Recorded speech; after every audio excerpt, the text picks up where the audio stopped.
I think it is a result of the kind of work that we put in over the last 10 years span of time.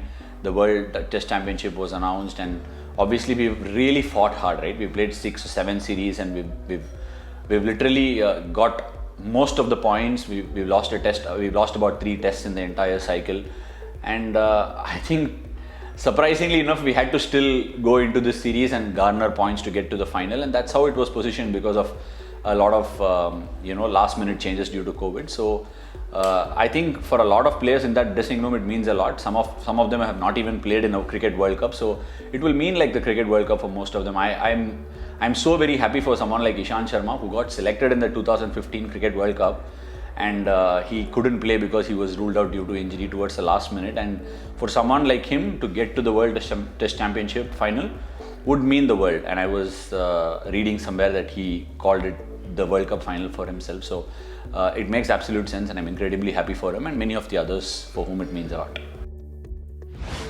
I think the way we wrestled back the initiative in the second test at Chennai, it's very easy, being 1-0 down, you can tend to get a little, want to protect your own backyard, want to, play to the potential that everybody expects you to play. All these things are things that are spoken from outside, but what we have done incredibly well over the last 6 months is the fact that we've stayed in the moment, tried to play the game as we see it, play what's in front of us, and also tried to play some brave cricket instead of wanting to protect our things. So the way we came back in the second test as a group, we found ourselves in some sticky situations in all of these tests, barring all 3 tests after the 1-0 situation. And I think every time somebody has managed to stand up, and I think that ability to stand up is directly relational to how we've bonded together as a team in these bubbles. I don't even understand this question of me seeing the evolvement of Rohit Sharma, because it is quite funny, honestly, when I hear that question. Obviously, when you put him on the pedestal of Virender Sehwag, and I mean, you mentioned a few other names and also Rohit Sharma, and that's the right place and that's where he belongs. And we all know, and I've always my history with Rohit goes a long way back, maybe 15, probably 20 years ago since I've watched Rohit bat, and he's always been a special batsman. It is not a surprise that you're putting him on the same lines that you're saying Virender Sehwag and whoever that you mentioned alongside. It's not an evolution, it is only a matter of time. Nobody is surprised that Rohit Sharma is doing what he's doing, right? He's a special cricketer, he's a special batsman. I just hope he goes on to win a World Cup for India later this year, that's it. So this is one of those series where I was fortunate enough to stay in the moment a lot. Like I said, this is easily one of the happiest phases of my career. I'm just going through it, I'm just enjoying it. And whatever be it, these bio bubbles are also situations that I've somehow managed to enjoy amidst all of these things. I never thought that I would be able to bond and spend so much time with every one of my teammates. And sometimes when you're going through these situations, like for me, to know some of these teammates was not possible before these bio bubbles, because you're constantly in the face of trying to play the game, get the right result for yourself and all that. But now you're actually getting to be in the bio bubble, staying in the moment and spending a lot of time with each other. And fortunately enough, you will not realize the kind of great players that you're playing with until you're done.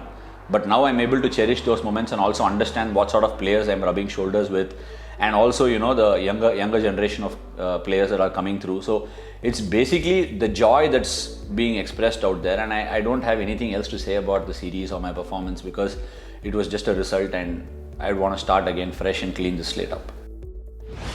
It's quite surprising because Washi bowled in some of the IPL franchises, and he shot to fame because of his bowling in the power play and all that. So it's quite surprising that people don't recognize that he grew up all his life as a batsman who can bowl, and I'm not surprised at all with his batting abilities. He works really hard on his batting. In fact, to a point where sometimes we have discussions around how you should bowl more as well. So he loves his batting. He's innately a batsman, so I'm not surprised at all. He's quite a special batsman, like I said earlier in Chepauk as well. Look, this series win is a testament to the fact that this is a really good Indian cricket team, and that is all I would like to say. The criticism around the pitch and all that. See, the other day also I was listening to what Sunny Bhai was saying on air, and it made complete sense. Only because we are giving attention to people who are making a mockery of it, I think we are encouraging them to do more and more such stuff. I would like to see one day where there is a lot of grass on the pitch, somewhere else in the world, some of our Indian comms talking about it, gracing pitch and putting an Instagram post, and a lot of people liking it. That is something that I'd like to wait and watch, and how the global media takes notice to that. Then we'll know who's at the faulty end. Look, nobody really wants to leave an Indian team bubble, right? You want to be here, you want to play, and you want to, sort of play as much as you can, and that's how it is, right?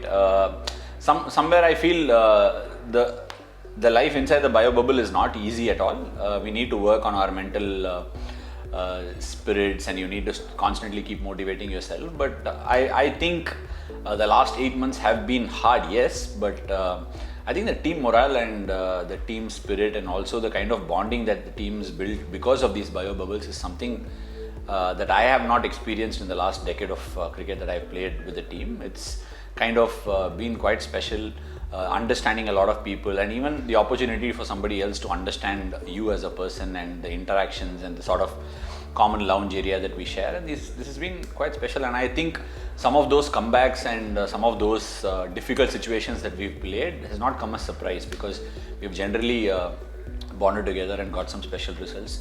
Looking forward to going back home. Obviously you want to see your kids and your wife and your family and all that, but this has been quite a special ride, and I'm extremely happy.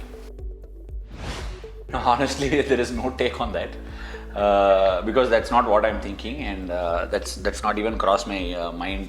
I don't know since how long. It's never crossed my mind. It's not been on my radar at all. So it's if you want me to just put thoughts on it, he's a fantastic bowler. He's achieved what he's achieved, and he's there is a lot that I've learned from him. In fact, I think it's a no-brainer that I've told it before also.